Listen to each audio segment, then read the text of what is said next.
with a wish for all beings to be free, free from the constriction and contraction of held belief systems and thought patterns, free from the automatic reactivity of learned and held emotional patterns, and free from the isolation and suffering of distorted perceptions. I will always go for refuge to alive, vibrant, radiant, spacious awareness until awareness is ongoing, like the flow of a river. Enthused by wisdom and compassion, today in the presence of all Buddhas, Bodhisattvas, saints, all awakened ones, I generate the mind of full awakening for the benefit of all beings. As long as space remains, as long as beings remain, may I manifest in such a way to ease and dispel the miseries in the universe.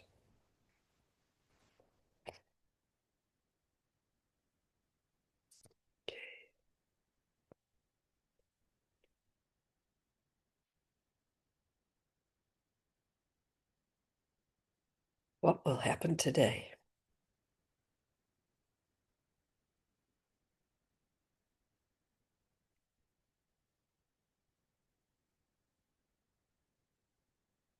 Just one sentence, and then we'll see what occurs. If, as these teachings have been pointing at, all the Buddhist teachings, many other paths also, if consciousness, awareness, that spark of life that we all share with all beings, is not in the brain or in the form of the body, if you will, if it is non-local,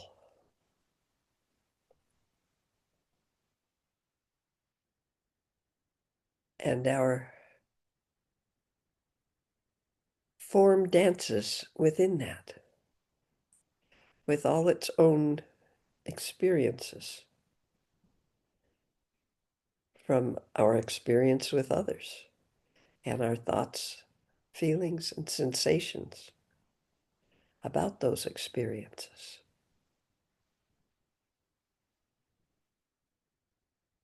Where is non-local consciousness?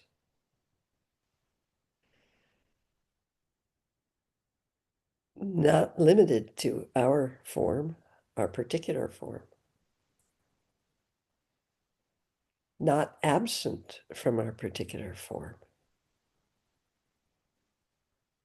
But as is also said, if our idea of death is an illusion, what happens with consciousness when our form can no longer support it in this body?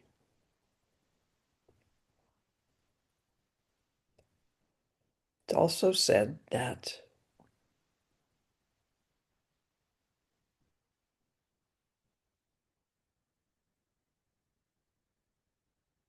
the underlying fear or anxiety, maybe for all living things, but certainly human,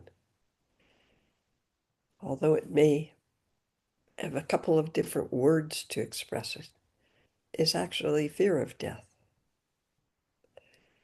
And that is the base of all of our fears. That is what causes us anxiety, fear. Whether it appears in relationships, in wishing a certain status, If you have had exposure to the 5 directions of the mandala of the Dhyani Buddhas, fear and practiced with it, fear arises in all of those. But if the underlying fear, which we may be able to experience directly, is fear of death, not being here, not surviving, being isolated and alone, which is a form of death. And we understand experientially that awareness or consciousness, whatever word you want to use, doesn't matter, does not die and was not born. We were just a piece of it for a while in this form. Can you for a minute imagine how our lives would change? Our interactions would change. Imagine a world, at least in Earth, where everything was not ruled by fear, run by fear. And if you will, hope of getting rid of fear.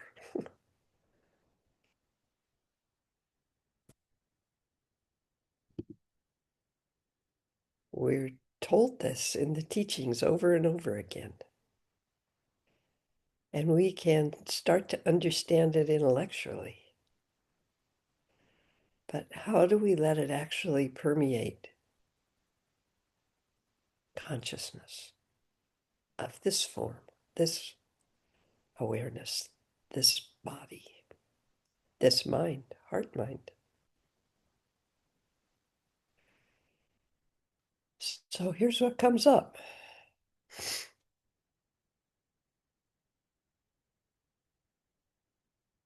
We can ask the 3 questions of the Dzogchen Nundro and open completely to what answers may arise, or no answer at all.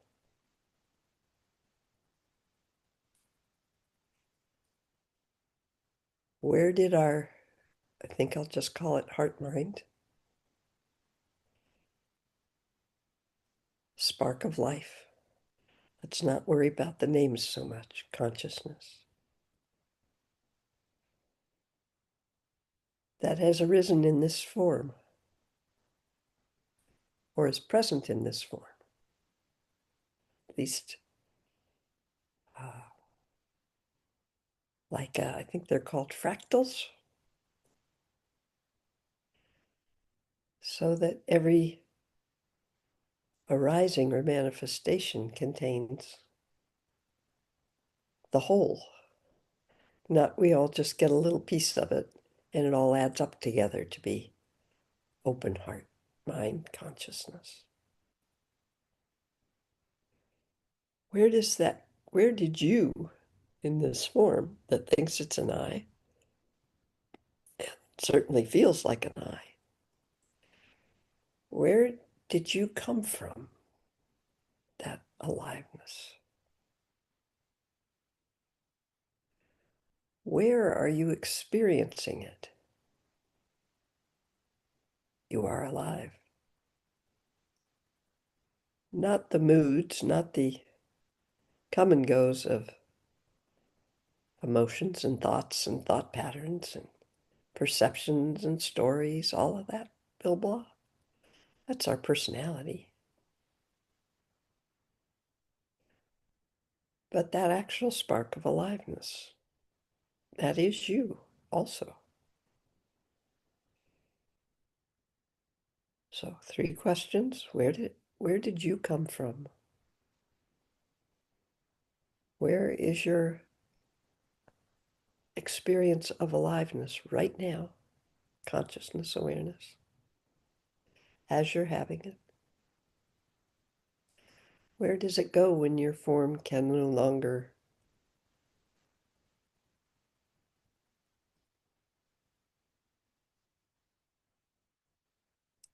keep a compilation of alive form? I guess my only words. Your body can't maintain its ability to experience that conscious awareness. Where does it go?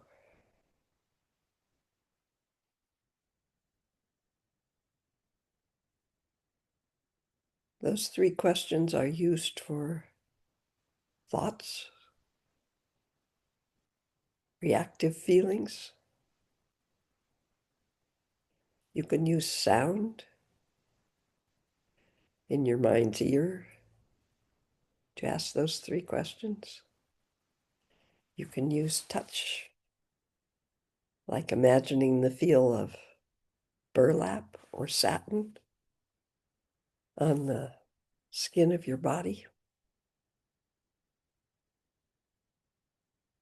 Those three questions are very valuable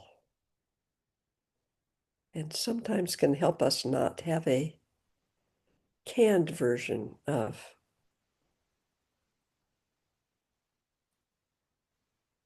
awareness. Lama Lena says George sometimes. But those three questions can sometimes help the opening freshly in each moment of that heart, mind, consciousness, whatever, awareness. But since if every great master is correct and underneath everything is the oops of thinking we are independently individual beings.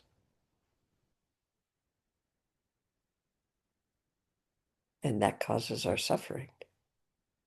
Not pain, we're all going to have pain. I certainly hope we don't lose all ability to feel sad or happy or joyous, or it'd be pretty awful, wouldn't it?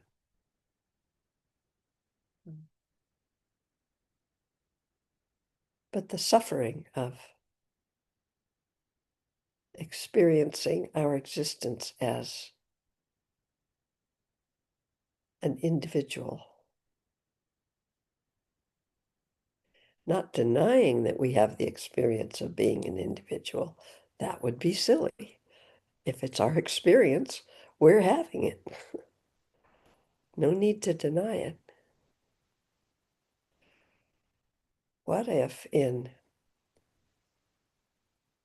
just a phrase that I've come across lately, non-local awareness, not isolated in any way from anything,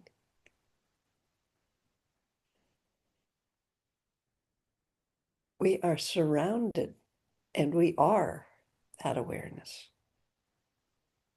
not limited to time or space. Yikes. And if you haven't seen it yet, you might watch the movie Everything, Everywhere, All the Time. Is that possible? It is not something most of us can wrap our experience around. We can sometimes have some ideas about it.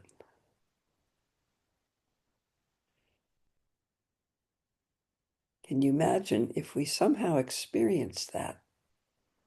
The absolute embrace of life for life, present in every moment, so full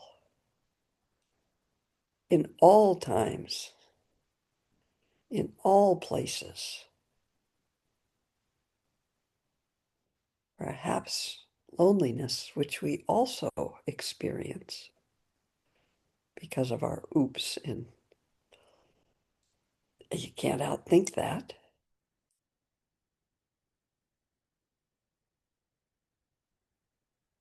Perhaps loneliness would become an illusion. Not just because we denied that we feel it. That again is so silly. We experience what we experience.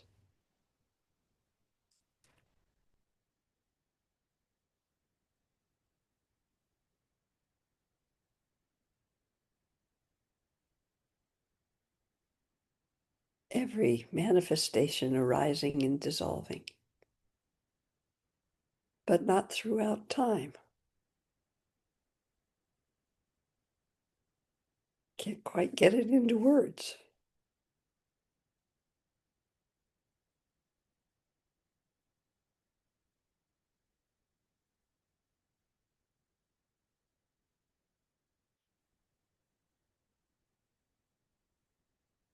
Ooh. Reincarnation beyond time? Already all happening at the same time? Can you wrap your head around that? I can't.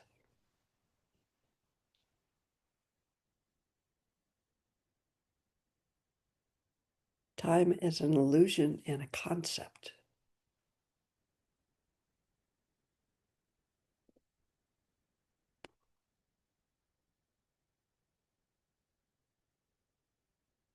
So occasionally it arises to use our scientific method in here of the example of the Big Bang. I'm pretty sure you've all heard of it. It in itself has all kinds of questions, where there was such concentrated, well, don't have a laugh at my science when it goes off the tracks. It's the best I have. Concentrated. Just imagine that. What is concentrated? That became so dense, so tight, that at some point it exploded. Well, the obvious question is, where was it? Maybe somebody has an answer. Where did it exist? If we say it existed in a specific place in a specific time, and it exploded, and it was, in a sense, a lot of different traditions involved here today. Simply the explosion of light or life, or perhaps the potential. Allow your own wonder and awe without grasping, curiosity.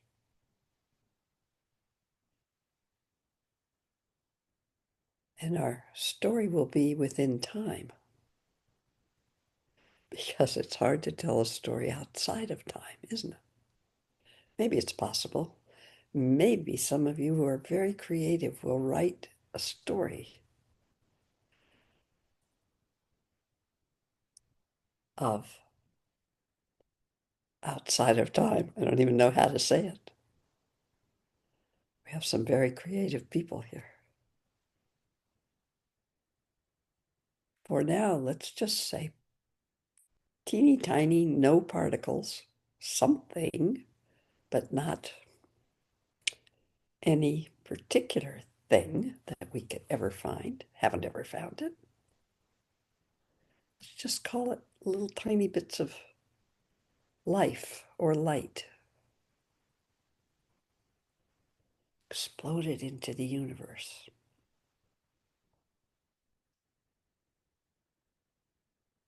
Were you there? I don't know. But since we're doing this in time, let's let some of those particles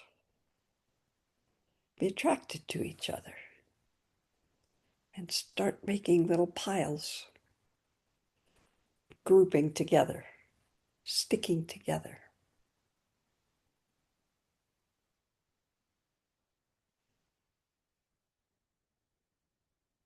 And these little clumps, as they were expanding into the universe, which wasn't there. It's very confusing to try to talk about this. Was there empty space before? We can't very well find empty space anymore. Anyway, until in this timeline, over millions of years,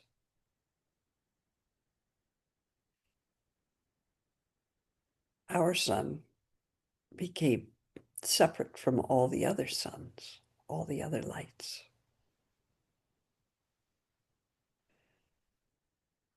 Our planets came together as form in orbit of this sun that brings light.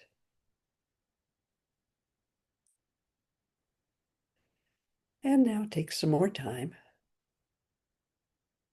And somehow, at least I believe we've been taught, maybe you have a different teaching, that basically there was no consciousness in this solar system, but somehow on Earth, life occurred. If we think of that just for a moment, how did something like aliveness, consciousness, whatever you want to call that spark, I think I'll just call it a spark of light. How's that? How did that arise from nothing? That's really pretty silly in a way.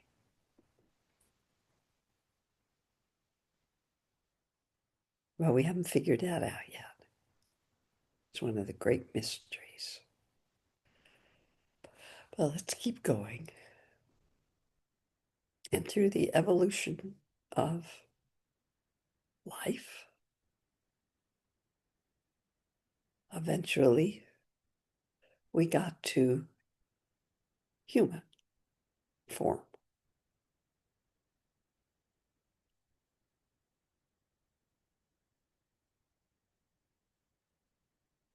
I think defined as, in some circles, as the ability to have self-awareness. Don't know. I don't want to get too into this. And we've gotten to the point where we can, with measuring refracted light, I believe, don't hold me to it, we're very close to looking through space with our paradigm of time, looking back in time until we're very close to seeing, or I don't know what the right word for that is, the Big Bang.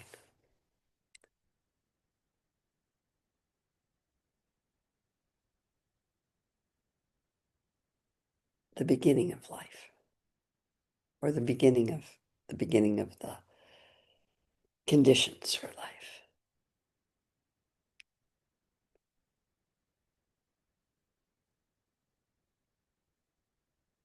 If we take the concept of time out, you are that. You are the conditions of life. Spark of life.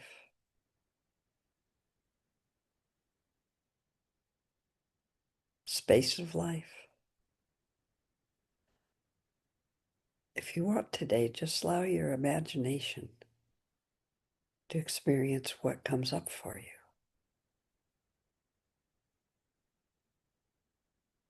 You are the Big Bang, or any other theory of Excuse me, any other theory you want to embrace?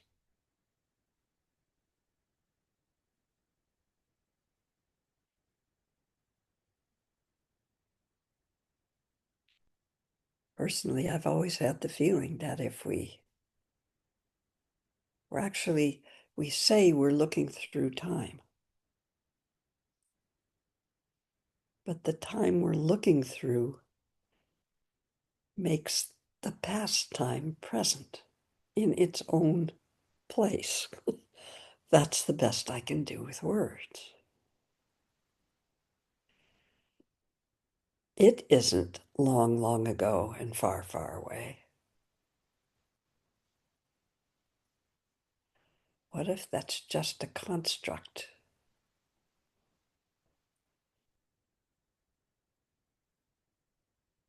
And my funny personal feeling or question would be if we actually perceive the origin of all life,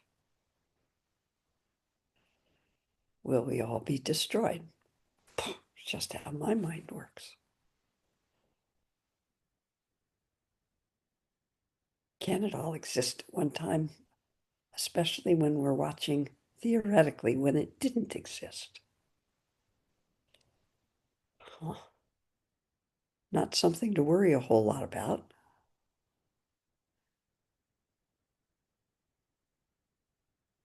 Out of that Big Bang, or however, in this moment,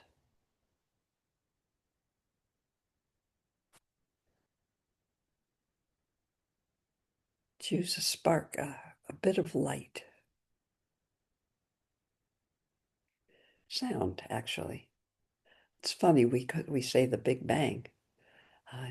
Tibetan, I believe, or Buddhism, sound is the origination of life. I'm not positive. You guys can all do the research if you're curious.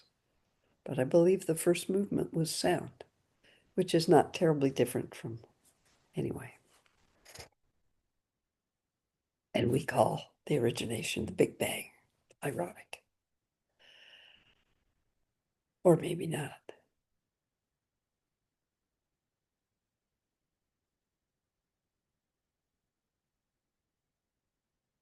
Bits of light.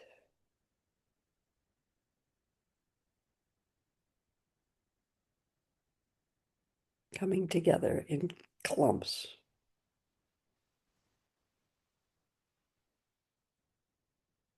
Is it the same light in all the stars in the universe?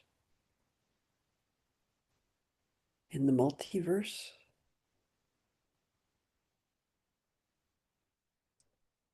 The light that allows us to have vision,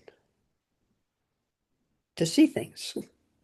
If there's no light whatsoever, it's very difficult to see things. Are we any different than all the stars in the universe? In many traditions, that's where life came from.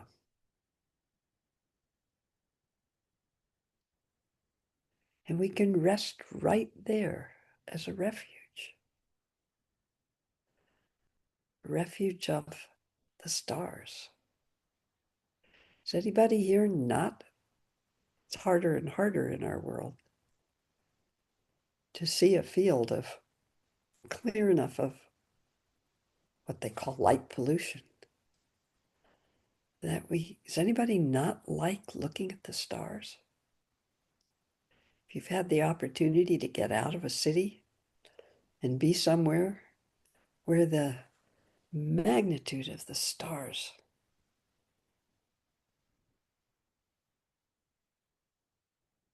is awe-inspiring.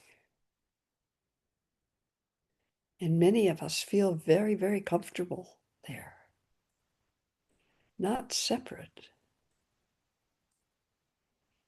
We can make the oops of saying, oh, I'm here looking at those stars. But if you relax with the experience, you may not feel that different than the stars. That's a pretty cool refuge.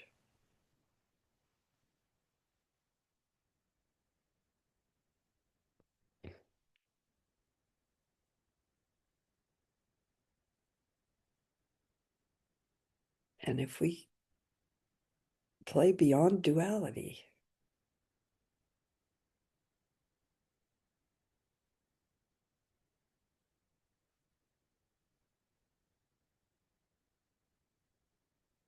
they're not far away.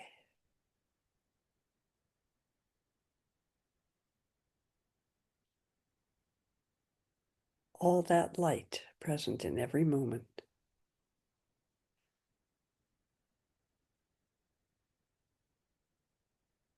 We can squish things by making theories about them, or we can open to ideas without grasping them.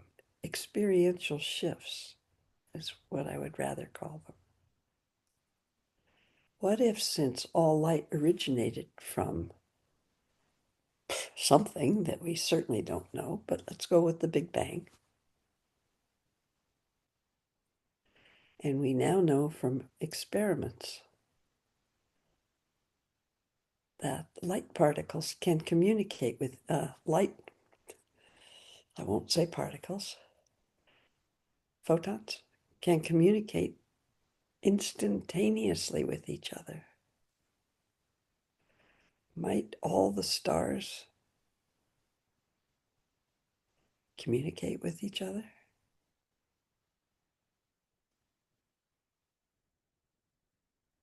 Might all light be the aliveness? Just for fun, we're doing this today, not to grasp it.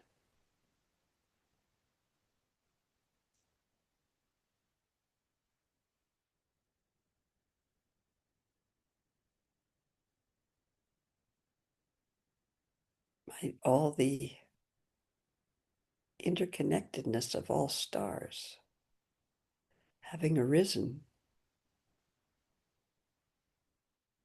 as the very essence of light,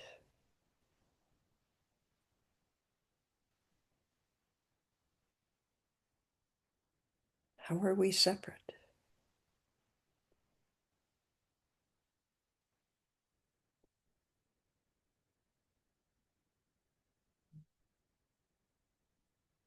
You are that.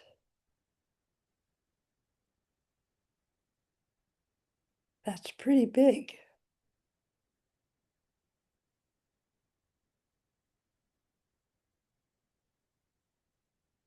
Are there stars outside of space? That's kind of a silly thing to try to wrap our mind around. Space is very, very big. Maybe. Or if it's actually all arising at the same moment, beyond the concept of time. Could you even actually call it big?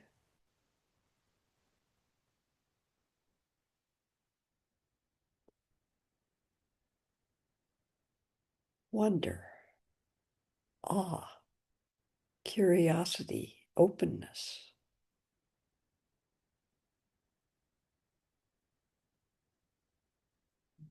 You are the spaciousness, whatever that may be, we have no idea.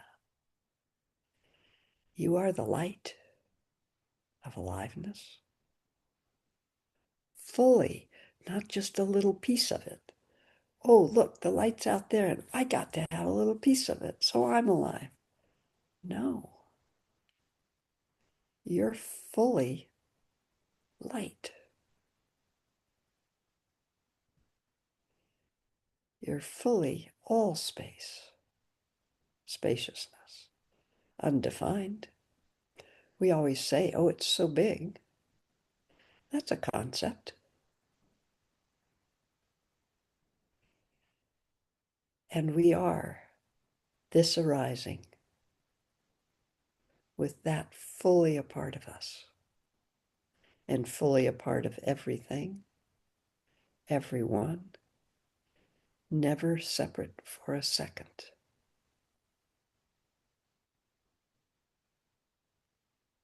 Three kayas taught in this tradition. A bit of stardust taught in other traditions. You arise as a bit of stardust.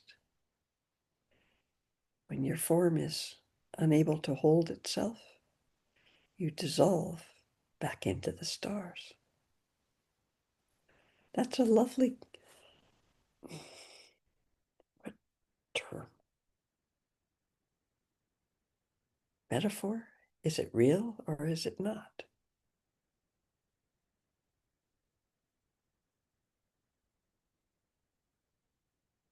Does it matter?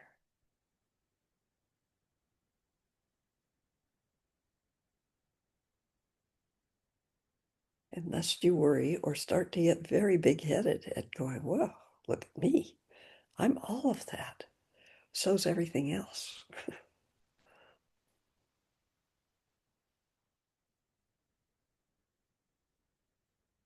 Every bit of life is that.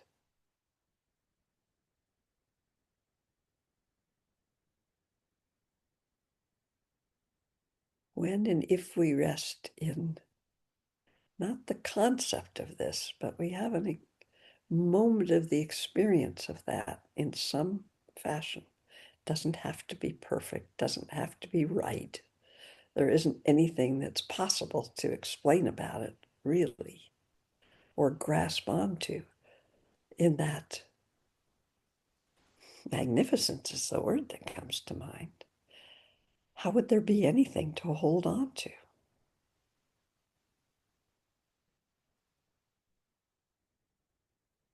Can you grasp and hold on to the beautiful, fresh sound of music?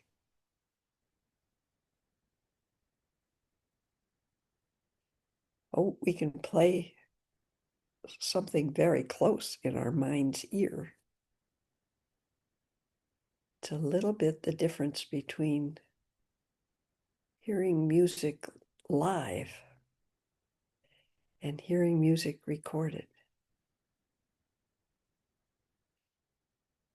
If you've ever sung in a choir, for instance, or anything where you did repetitive performances of the same thing,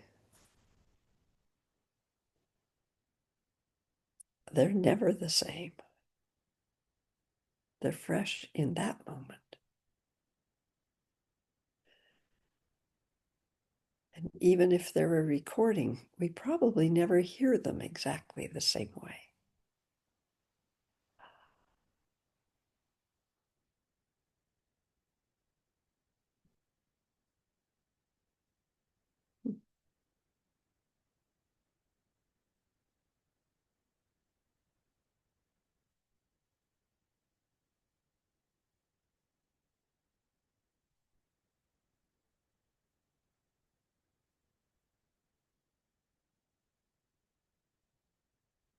Just as there's a difference between being present in sunlight outside. There's a difference between that and looking through a window at sunlight. And also a difference between, this is fun, turning on your light at night.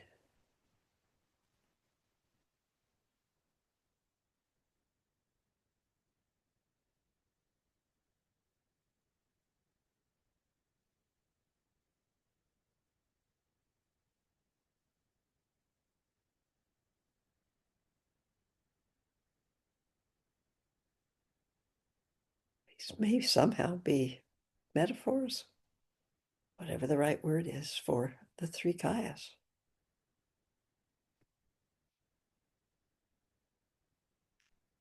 No thing to hold on to.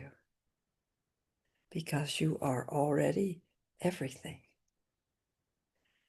And our suffering comes from the paradigm we are all taught. We did not choose it. We were taught it. Protect yourself. You are an individual being.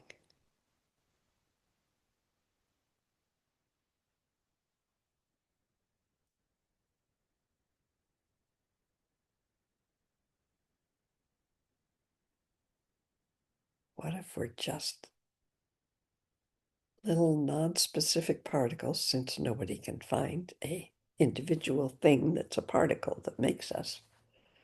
We keep trying, keep looking further and further, don't we? And we get into, molecules, atoms, and what makes up atoms, then what makes up what's in atoms. Now we have virtual particles. Holy shit, nobody can find anything that actually exists independently.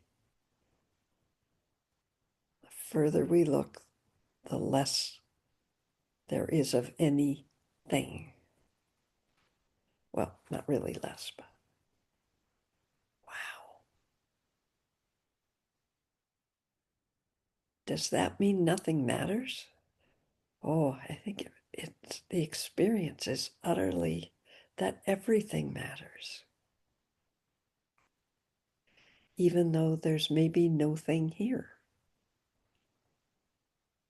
What a incredible universe we are.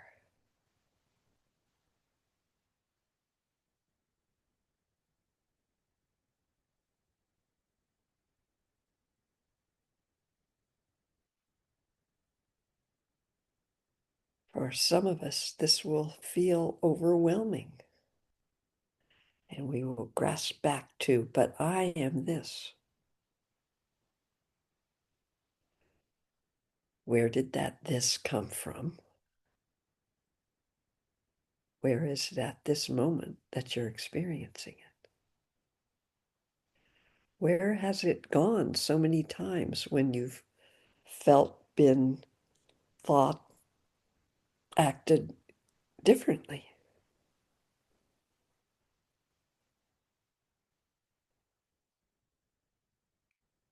And yet, for most of us, if we lost completely by experience that sense of being someone, even for a second, it would scare the shit out of us. And we grab back. Part of us grabs back. But I am this. Well, actually, probably not so much, but I can try to be lots of things. I can try to be kind. Except when you get down to it, what does that mean?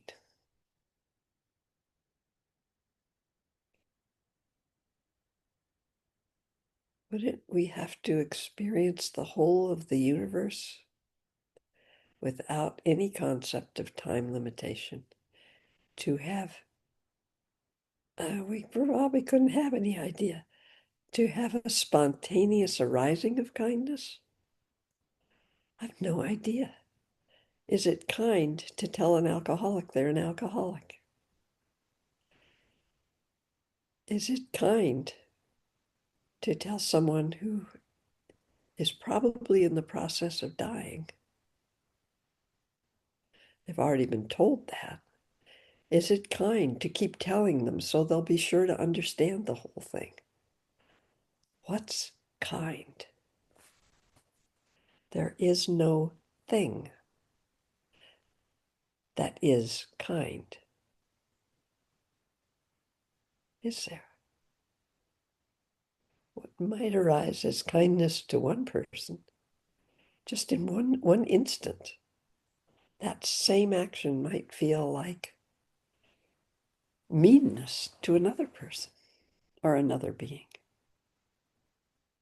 There is no such thing as the concept of kind.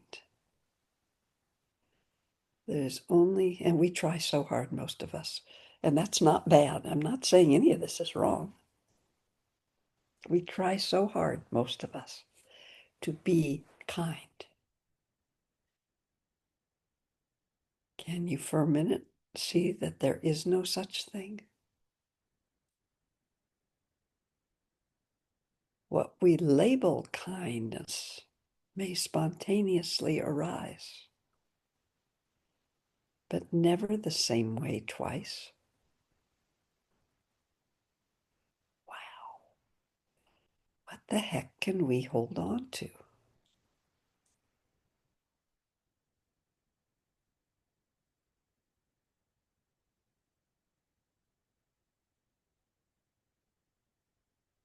The irony of all of this, no reference point. You can't hold on to anything that is movement. Oh, but I can hold on to that refuge of awareness that's not movement. Nope.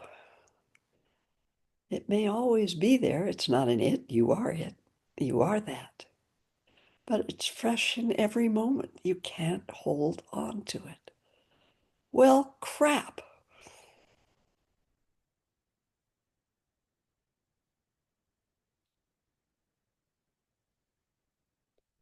All we can do is to keep allowing awareness to grow, or whatever words you want to use. They're just words.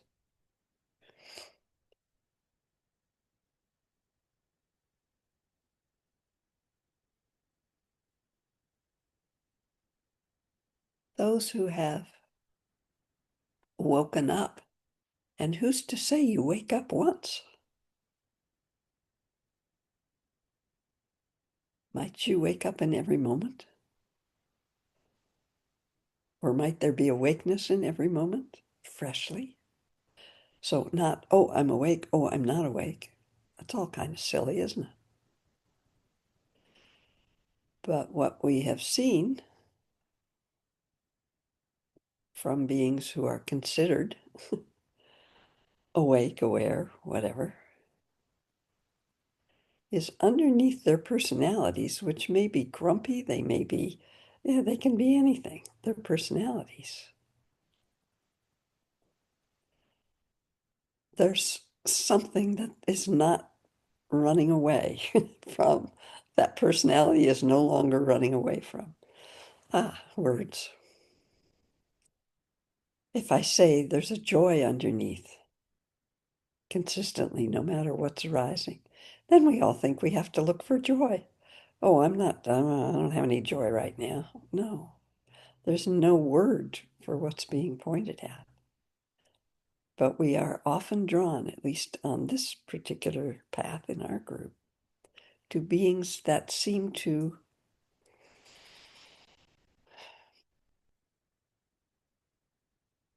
okay, I'm lost for words. Have more love, have more. There's no way. But they don't seem miserable and scared all the time. So that seems to be a plus. Not that they don't get scared sometimes. What's underneath all of this Bill blah for all of us?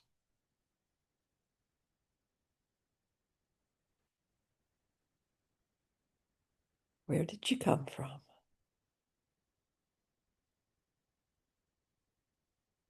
Where is your experience in this moment? Where does that experience go when it's done?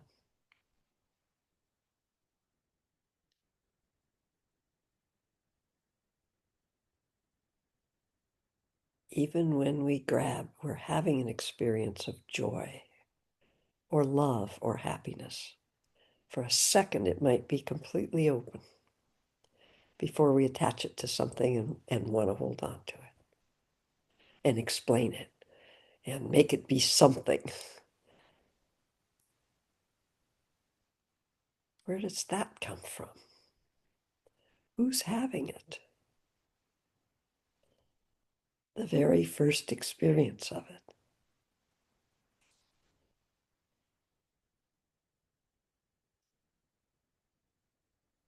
Where does it go when we're not having it anymore?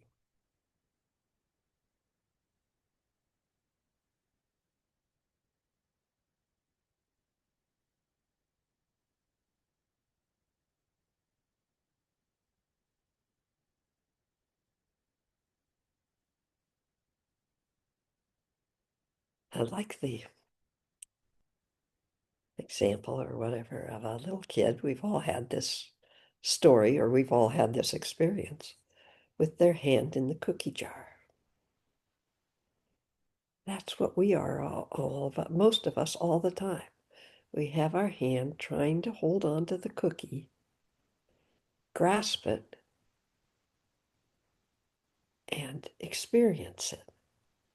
But we can't. All we can do is let go of the cookie.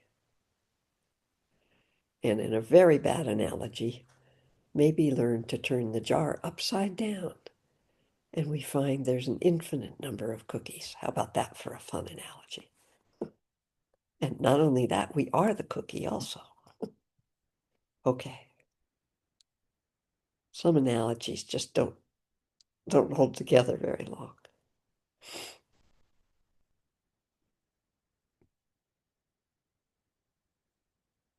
It is so wonderful to hang out with you all for this time. Is there a time? Some of us might have looked at the clock, thought, oh, we're probably done soon. But if we didn't, we may have no concept of time.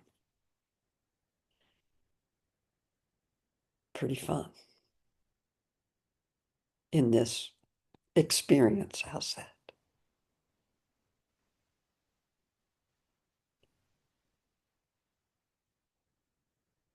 I am always for that merit thing. Sometimes we could just think of dedicating merit as not trying to hold on to anything for ourselves. It's kind of a simpler way for me because we find over and over again there's nothing to hold on to.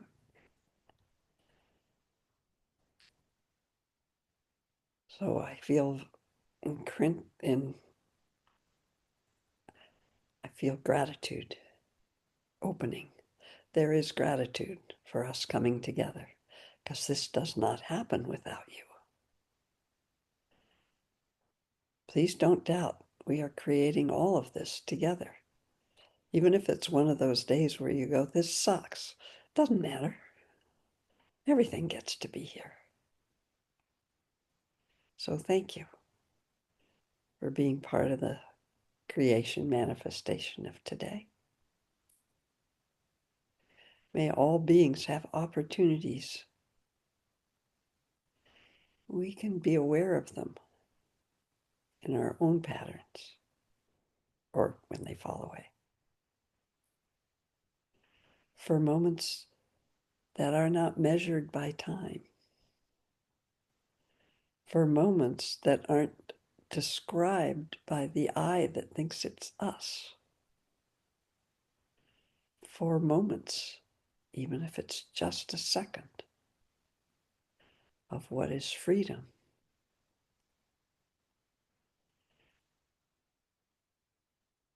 In those seconds, minutes, moments,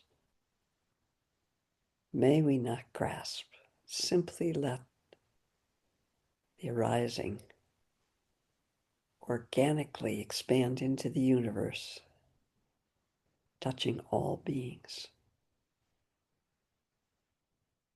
May all beings be free. May all beings have such opportunities. Yeah, cool. Thanks all. See you next time.